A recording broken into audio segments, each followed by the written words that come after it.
Bonjour et bienvenue à cette causerie dominicale. Alors aujourd'hui, j'ai avec moi Madame Monique Basse, qui est chargée de projet au diocèse de Bathurst, et le Père Patrick Mégras, et ils font partie de l'équipe responsable de la pastorale du mariage. Alors bonjour Madame Monique. Bonjour. Et Père Patrick. Bonjour Albert. Alors voulez-vous nous parler un peu justement du projet, parce que je pense que vous avez un nouveau projet pour la formation, la préparation au mariage. Voulez-vous nous en parler un peu? Oui, ça fait déjà depuis le mois de septembre qu'on est au travail. Comme on le sait, les derniers mois, les anciens responsables de la pastorale du mariage ont quitté leur travail et justement, on les salue. M. Angelo et Mme Dina Bugeaud qui ont fait un travail extraordinaire depuis plusieurs années et toute leur équipe qui est avec eux autres et qui a diminué depuis les dernières années. Alors cette année, on est arrivé avec ça, avec des personnes qui nous quittaient, on savait pas vraiment où s'enligner. Alors ça a été des mois de réflexion surtout, en lien avec notre évêque, en lien avec l'équipe de pastorale ici au diocèse, pour voir qu'est-ce qu'on faisait et qu'est-ce qu'on offrait. On sait aussi qu'au diocèse, on a notre idée cette année, notre réflexion autour de comment proposer Jésus-Christ chez nous. Et on se disait, comment qu'on propose Jésus-Christ à ces jeunes couples-là? Chez nous, aujourd'hui, dans notre culture, dans notre milieu, qu'est-ce qu'on fait avec ça pour que ça soit adapté? Alors, on est parti avec vraiment plusieurs questions pour arriver à la réflexion pour dire, ça nous prendrait peut-être une session de réflexion pour les couples qui se préparent au mariage ici, dans notre diocèse.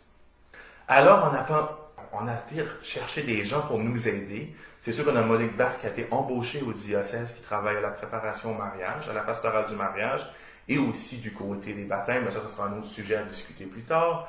Mais à la pastorale du mariage, avec Monique, on a été embaucher une consultante en affaires pour nous aider, pour voir justement, vous savez, des fois en église, on utilise un jargon, on utilise des mots que l'ensemble des jeunes d'aujourd'hui ne comprennent pas vraiment. Mais dans le fond, il y a un message très important à passer. Alors, comment prendre ce message-là et l'adapter, le mettre dans notre culture d'aujourd'hui? Ça a été ça vraiment le travail qui a été fait dernièrement. Et on a mis en place notre session qui s'appelle « Je t'aime à la folie ». Alors, Monique, veux-tu nous expliquer pourquoi le mot « folie » et « Je t'aime à la folie », des fois, ça peut sauter des gens? Je t'aime à la folie, F pour foi en l'autre, O pour ouverture à l'autre, L pour liberté des choix, I pour indestructible, puis E pour engagement des alliances. Alors, Monique, c'est vraiment ça qui donne notre session qui va être donnée au couple. Oui, puis le titre est vraiment accrocheur aussi, là, je l'aime bien. C'est vrai, même chez les couples, M. Dugas, c'est déjà ça qui les capte souvent quand ils reçoivent soit notre lettre ou qu'ils reçoivent un courriel de nous autres. C'est vraiment ça qui nous parle. Oui, excuse-moi. Et j'aime le thème que vous avez utilisé, Je t'aime à la folie, parce que c'est pas disons, quelque chose des façons de parler qu'on entend souvent dans l'Église. On entend un langage théologique. Et ça, c'est vraiment, là, je vais vous dire que moi-même, j'ai été surpris quand j'ai lu ça, parce que, mais c'est bon, c'est bien. On voulait aller chercher les jeunes, aller dans le langage du commun, là. Qui dit pas « je t'aime à la folie, je t'aime à la folie » tout le monde l'a déjà dit un jour. Puis justement, folie, on a été chercher quelque chose en arrière de ça qui est théologique, qui va développer tout le sens du mariage chrétien. Et le mariage en Église, il n'y a rien qui est laissé de côté. À travers le mot folie, je pense qu'on voit tout le barème qu'on a besoin va être vu. Aussi, pour bâtir notre session, on a vraiment regardé qu'est-ce qu'est les couples d'aujourd'hui, comment est-ce qu'ils vivent. Bien souvent, les couples, on ne se le cache pas, ils ont des enfants, ils ont un horaire de vie très, très, très chargé. Il y en a qui sont aux études, il y en a qui arrivent, des jeunes professionnels qui arrivent sur le marché du travail, ils travaillent les fins de semaine. Qu'est-ce qu'on fait avec eux autres? Et c'est pas toujours évident, ils n'ont pas toujours le temps, mais pour nous autres, c'était important aussi, malgré tout, de donner une session adéquate et bien formée, bien faite, et qu'on ne laisse pas des choses à la légère.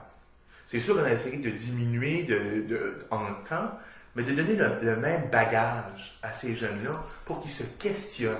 Parce que dans le fond, oui, on leur donne des bases, on leur dit qu'est-ce que l'Église pense du mariage, mais c'est aussi pour leur dire, avez-vous pensé à ça avant de vous marier?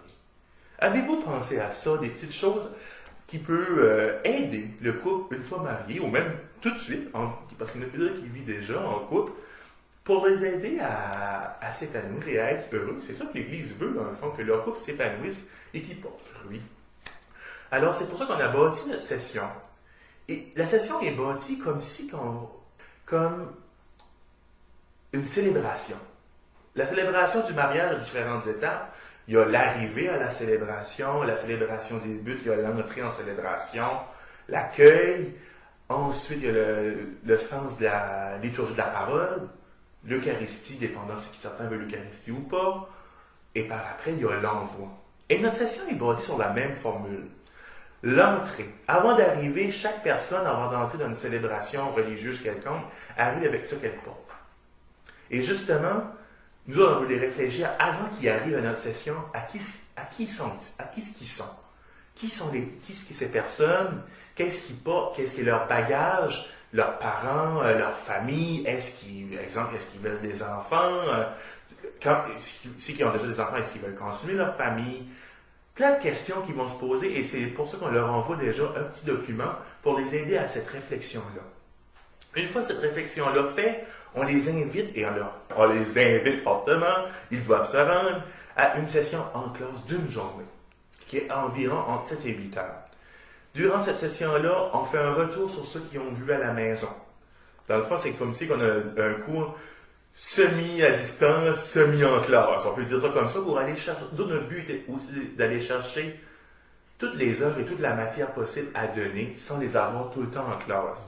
Fait, c'est possible de donner des choses. Aujourd'hui, on sait avec tous les cours à distance, il y a juste de ça dans les universités, dans les collèges. Alors c'est possible, on a décidé de prendre la même formule. En même temps, c'était important de les avoir en église ensemble. Alors ils viennent en classe pour une session. On va débuter la session pour faire un retour sur ceux qui ont vu à la maison.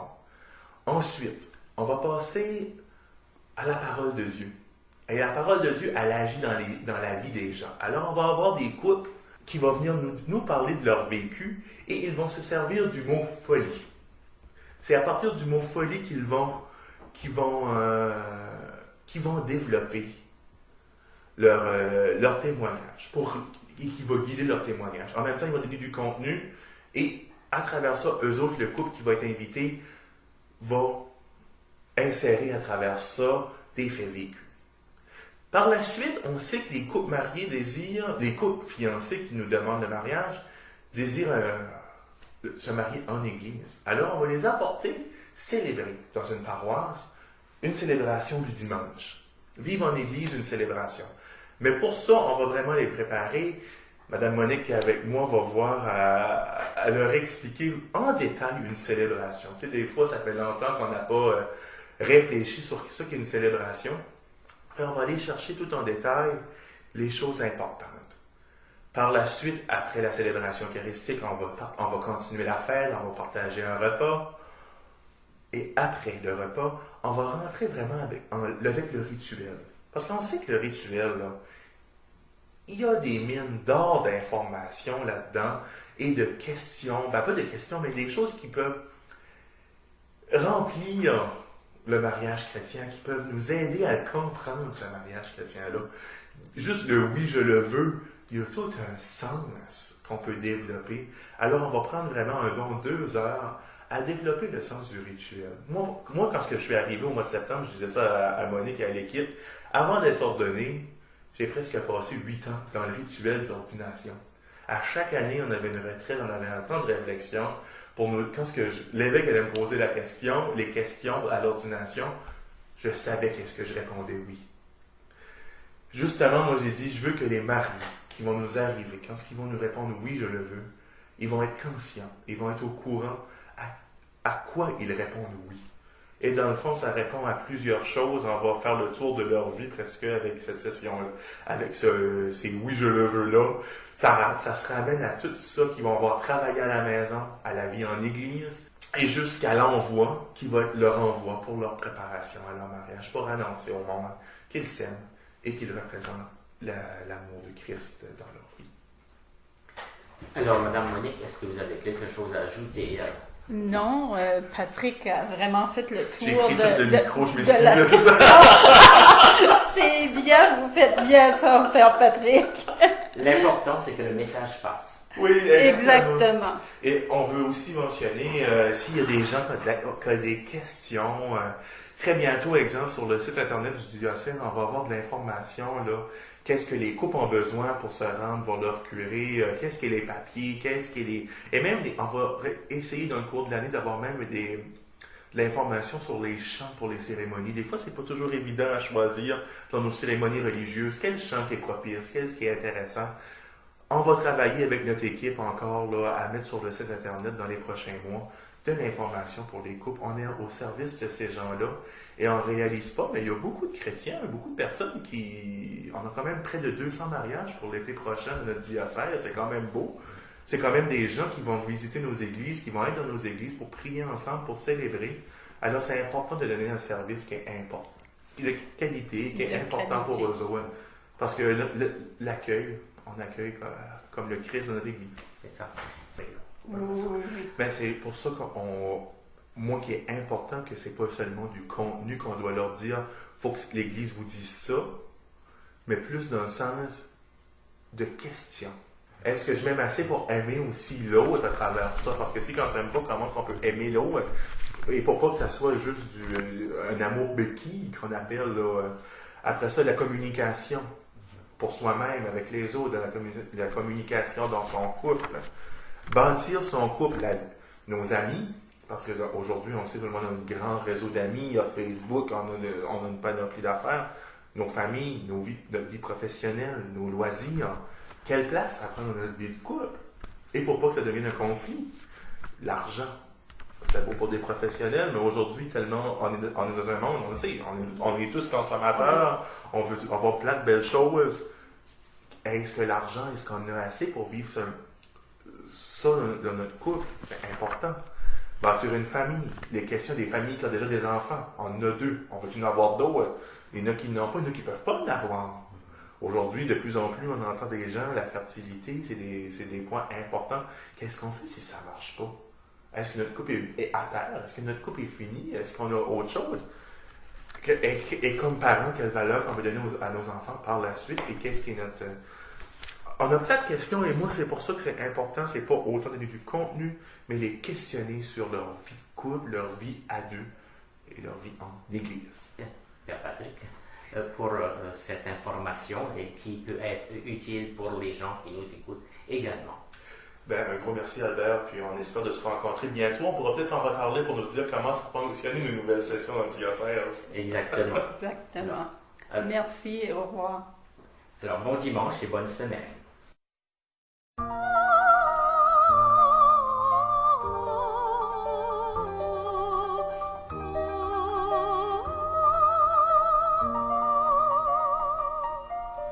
Si je n'ai pas l'amour, je ne suis rien. Si je n'ai pas l'amour, je ne suis rien. J'aurais beau parler toutes les langues, j'aurais beau connaître l'avenir, j'aurais beau chanter la joie du monde, j'aurais beau me donner, tout donner.